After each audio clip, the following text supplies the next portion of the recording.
Jordan's King Abdullah may not have been able to muster the courage to disagree with Donald Trump on his plans to ethnically cleanse 2 million Palestinians. But Egypt and the Arab League, which consists of 22 Gulf countries, have hardened their stance.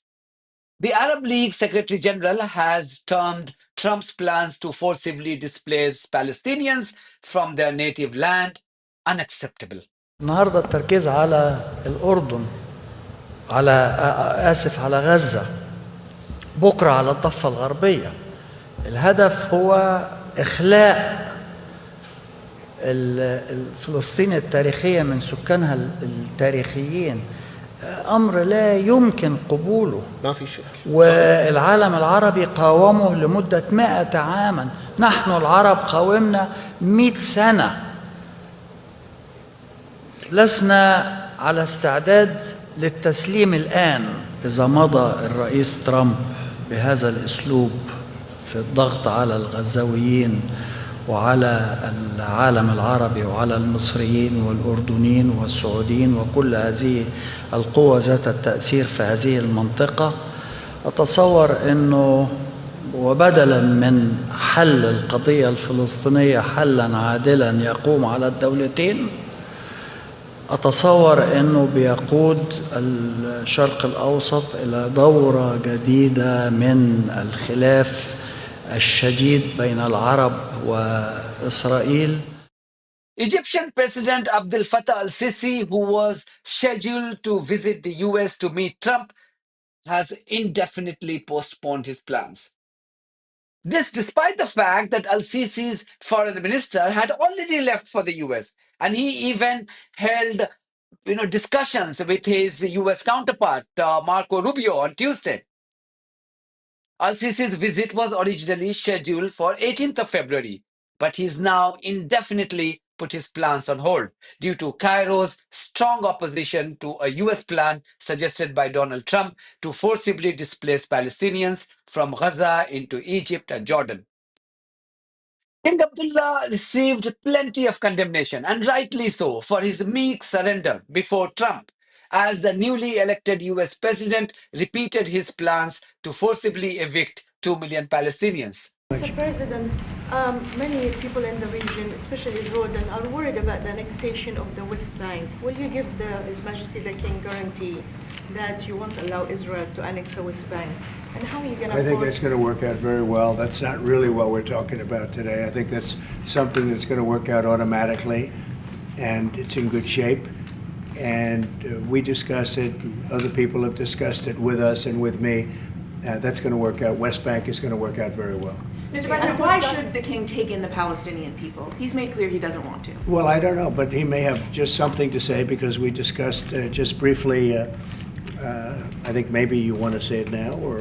Well, Mr. President, I think we have to keep in mind that there is a plan from Egypt and the Arab countries. We're being invited by Mohammed bin Salman to discussions in Riyadh.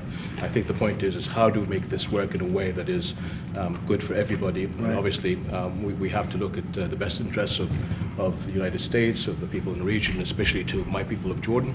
And we're going to have some interesting discussions today. I think one of the things that we can do right away is take 2,000 children that are either cancer children or in a very ill state to Jordan as quickly as possible, and then wait for, I think, the Egyptians to present their plan on how we can work with the president to work on the Gaza challenges.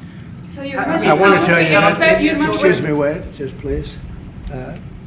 I didn't know that, what you just said, 2,000 children with cancer or other problems, and that's really a beautiful gesture. That's really good, and we appreciate it. And we'll be working on the rest with Egypt. I think you're going to see some great progress. I think with Jordan, you're going to see some great progress. Three of us, and we'll have some others helping, and we're going to have some others at a very high level helping, and the whole thing will come. It's not a complex thing to do.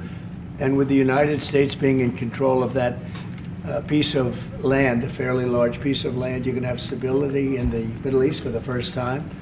And the Palestinians, or the people that live now in Gaza, will be living beautifully in another location. They're going to be living safely. They're not going to be killed, murdered, and having to leave every 10 years, because I've been watching this for so many years. It's nothing but trouble.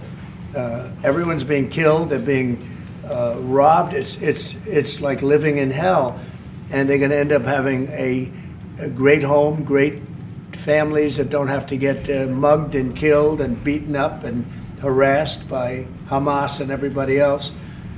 And I know we'll be able to work something. And what you just said about the 2000 is fantastic. It's so beautiful. It's music to my ears.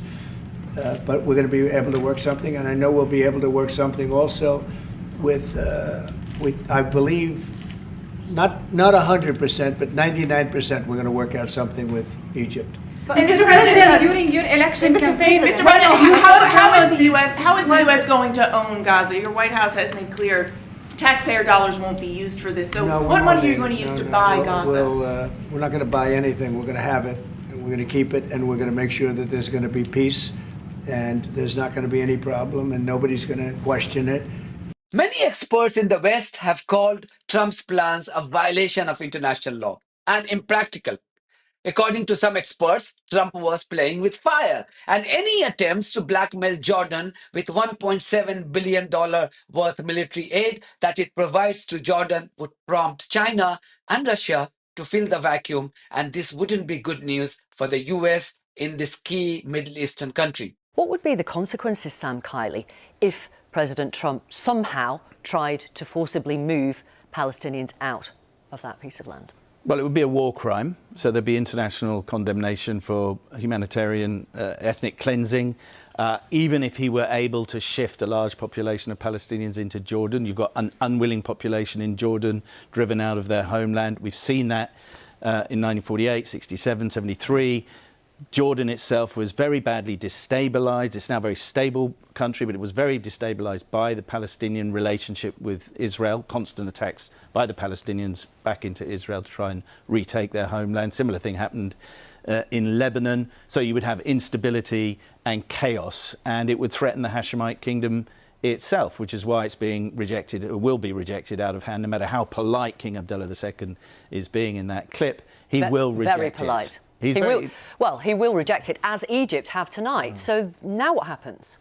Well, now will Trump pull the $1.7 billion, roughly, dollars that he gives to each of those countries, about half of what he gives to Israel? And if he did, what would be the effect? Brilliant opportunity for the Russians and the Chinese to elbow the Americans further out of the Middle East. Even though King Abdullah may have let himself down and very badly with his conduct at the White House, his foreign minister has once again repeated his country's earlier stand, rejecting Trump's Gaza plan.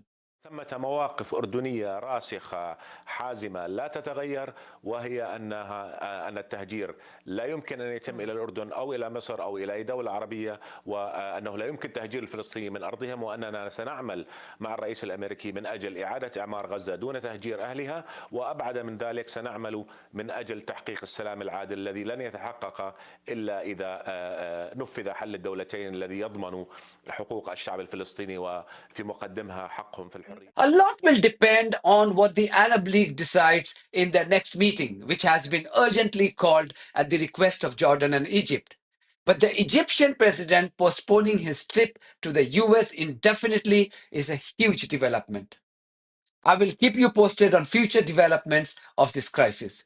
Thank you very much for your support of this platform and our journalism on buymeacoffee.com and Patreon. If you too think that our journalism is worth supporting, then you too should consider becoming part of it. Details are there in the description of this video. In the meantime, if you haven't subscribed to my channel, please do so, because that's one of the many ways you can support independent journalism. God bless you all.